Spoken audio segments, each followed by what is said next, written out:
Mas mahalaga pa sa iyo ang kaibigan mo kaysa sarili mo. Ang isang mandirigma ay hindi dapat ubusin mo ang lakas mo doon sa kaibigan mo. Bigyan mo ring halaga ang iyong sarili. Para ang magkatawan mo ay makasurvive sa lahat ng kailangan ako magpadali na makaabot doon sa hararan. Para maligtas ang katawang ito. Pero anong gagamitin niya pangalay?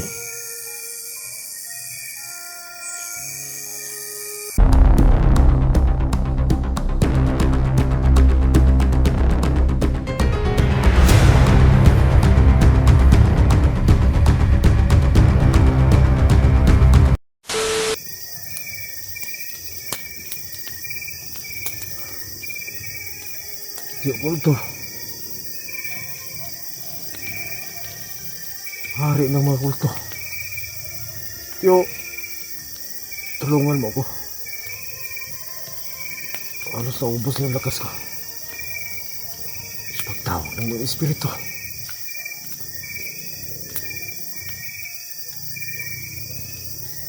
Ah! Ah!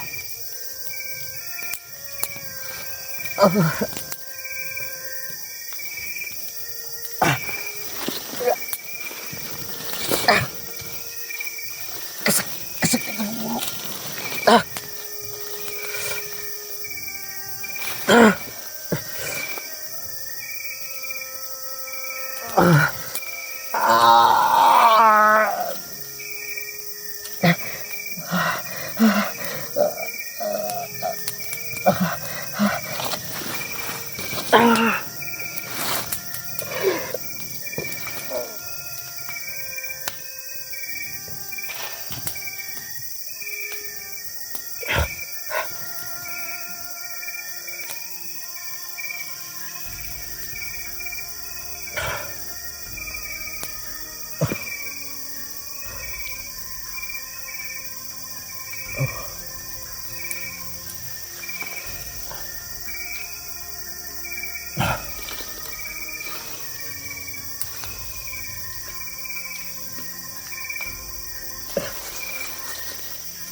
Banal, anong nangyari sa'yo?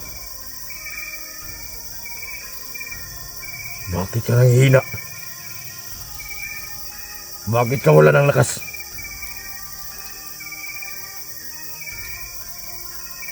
Pasensya ka na. Hindi na kita marinig sa mga pagtawag mo sa akin.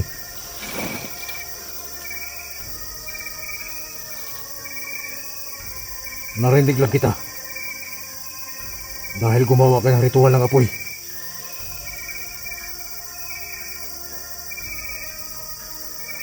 Bakit kakaiba ang katawan mo?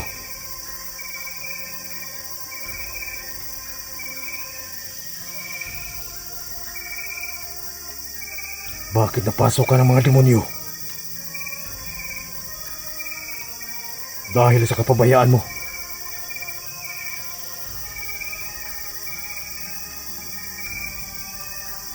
Hindi ka narinig sa mga payo ko.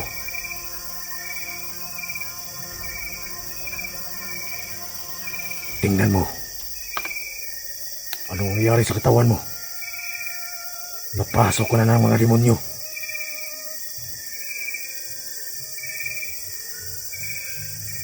Ang mga kulto ay may sapat na agimat.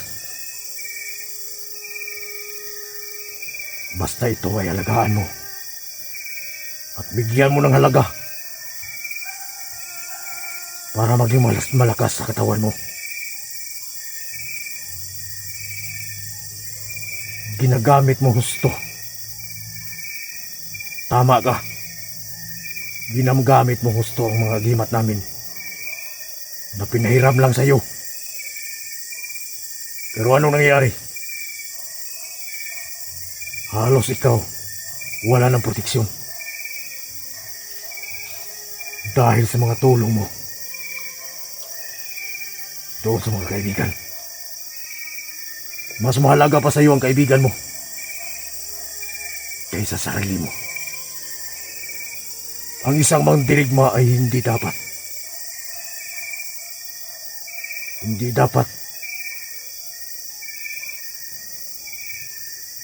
ubusin mo ang lakas mo doon sa kaibigan mo.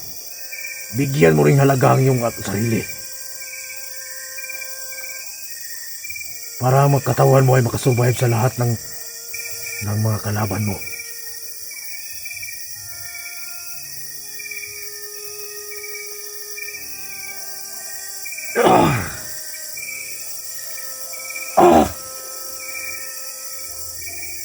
Ito pala ang demonyo ang nagari sa katawan mo.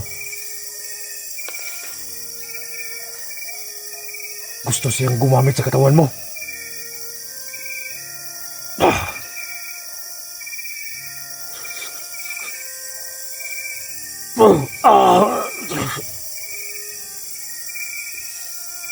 Hindi ka pwede gumamit sa katawan na to. Sa kang demonyo. Kailangan kitang pigilan. Hindi mo pwedeng gamitin ang katawan ni Badan.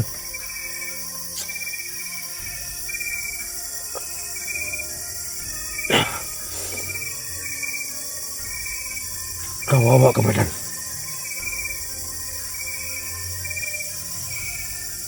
Buti na lang napigilan ko.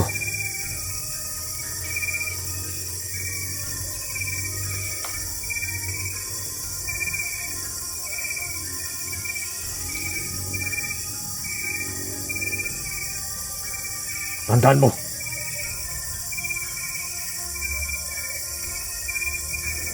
Kailangan mo makaabot doon sa halaran at mag-alay ka para makuha mo ang tunay na agimat doon. Papuksa sa jablon at sa katawan mo. Kailangan mo mapatay ang demonyo na to sa katawan mo. At huwag kang magkakamali at huwag kang magtatagal.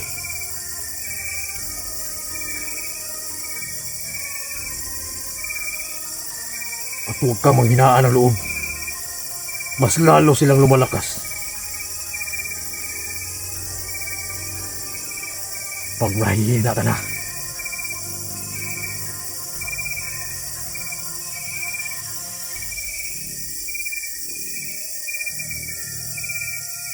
Pagputok ng araw, dahan-dahan tayong pupunta doon sa halaran. Kailangan mong makaalay agad at makuha mo yung tunay na agimat doon para mapuksa ang jablo na sa katawan mo. Malakas ang jablo na to. Habang nandito ako sa katawan mo, kaya ko itong protektahan ang katawan mo para hindi magamit niya.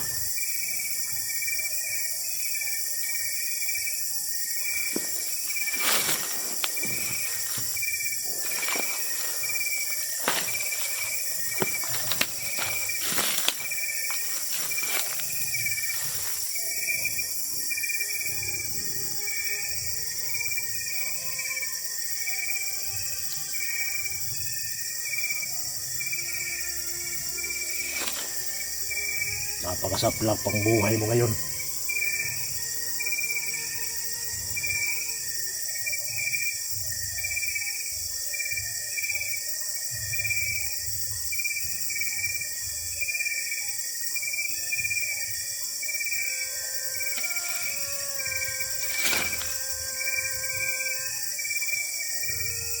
So dahil pinagamit ko na ang agimat ko, ginamit mo na noong nagkikipaglaban ka.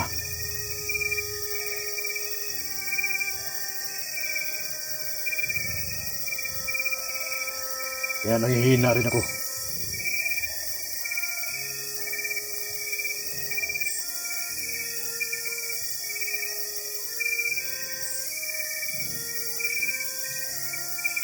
Nakinig ka lang ba dahil sana sa payo ko sa'yo? Hindi mangyayari sa'yo to.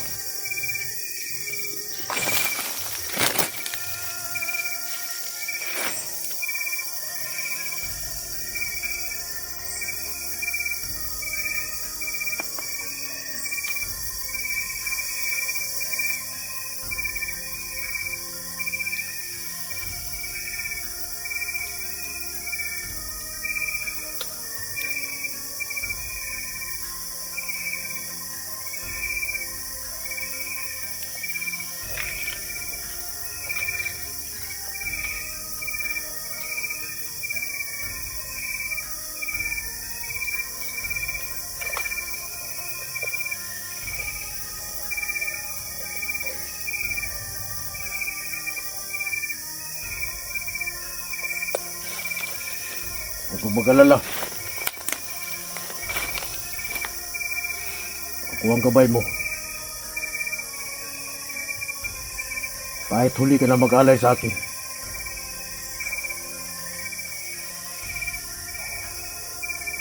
Pero binigyan mo pa rin ako ng halaga.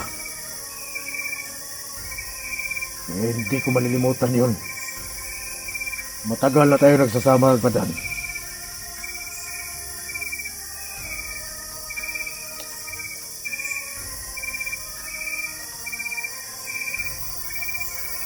Pero lahat ng payo ko, binaliwala mo.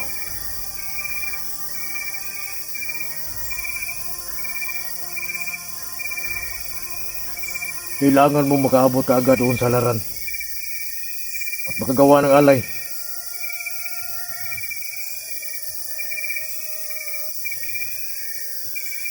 Dahil pag matagal ka pa makaabot doon, hindi na ako makapasok sa katawan mo. At wala ka ng sapat na lakas para pigilan ang demonyo na sa katawan mo.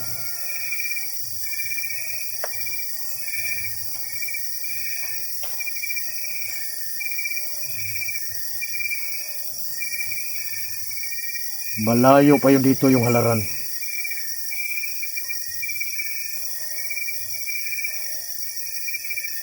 Kaya maglakbay tayo ngayon. At ako ang magdala sa katawan mo.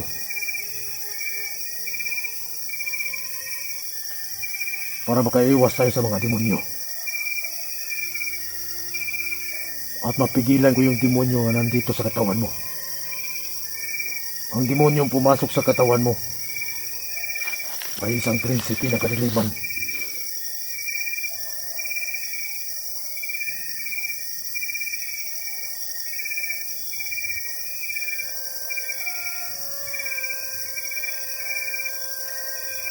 Kaya ko siyang pigilan pero panandalian lang. Kaya huwag kang magtatagal.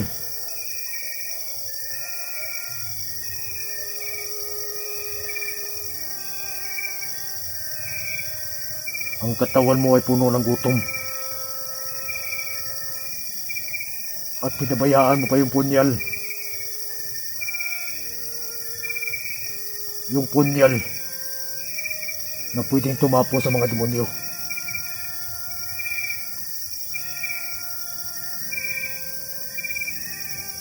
Ang punyal na yun. Huwag mag-aalay ka at mabasbasan ko yung punyal na yun. Ay hindi pwede pigilan ng mga demonyo. Tandaan mo, matagal nang inalagaan ng mga ninuno namin ang punyal na yun. Pero hindi mo iningatan.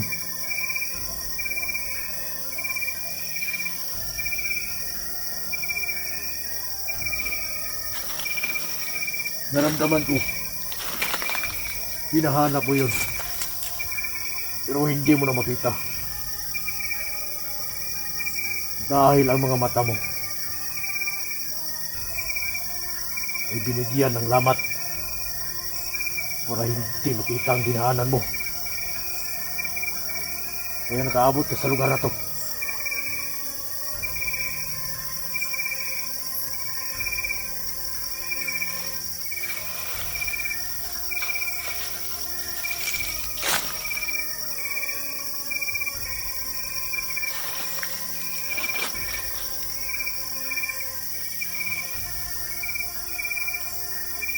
Dito tayo dadaan. Hindi tayo pwede dumaan dyan. Maraming demonyong nagabang.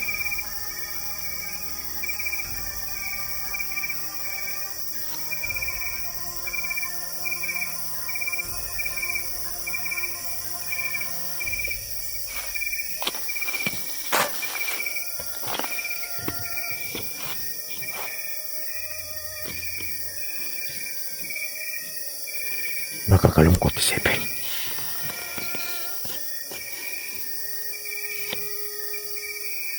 Na ang katawang inalagaan ko para makabalik sa mundong ito.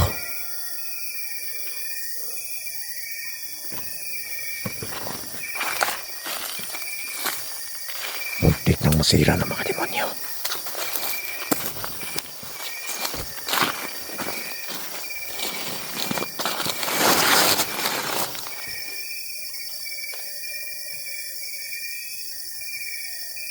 Ang orasyon ko ay panandalian na lang.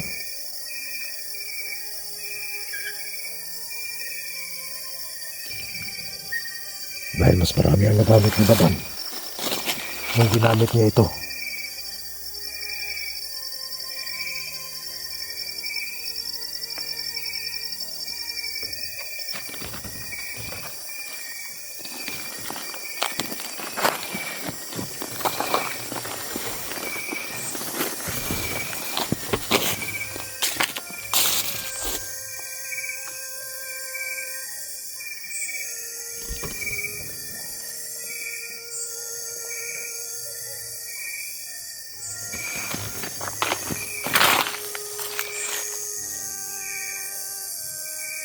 Kailangan ako magpadali na makaabot doon sa laran para maligtas ang katawang ito. Pero anong gagamitin niya pangalay?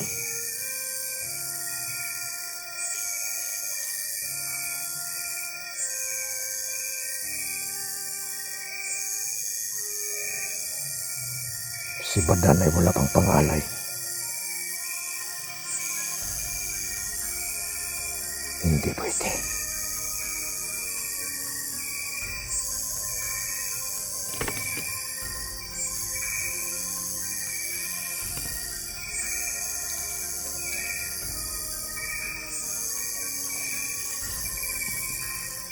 Ano ang dapat? Ano ang dapat niya gawin? Makaabot kami doon sa halaran. Pero wala siyang dala.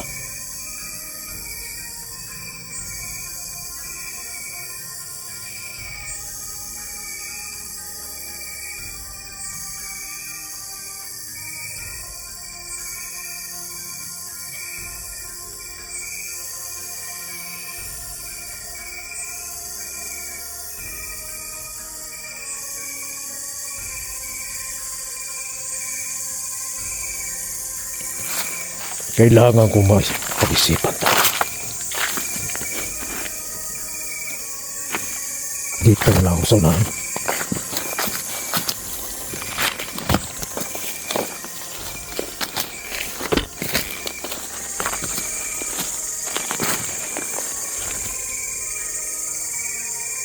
Kayong mga kasama ni Badan, alam kong makikita niya tong video na to. Tulungan mo yung mga kaibigan mo. Tulungan niyo ang kaibigan niyo. Kailangan niya ng tulong.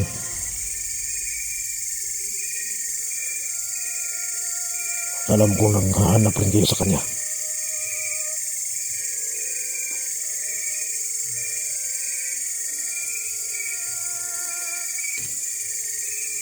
I-off ko na lang itong video para hindi ako masundan sa aking paglalakbay.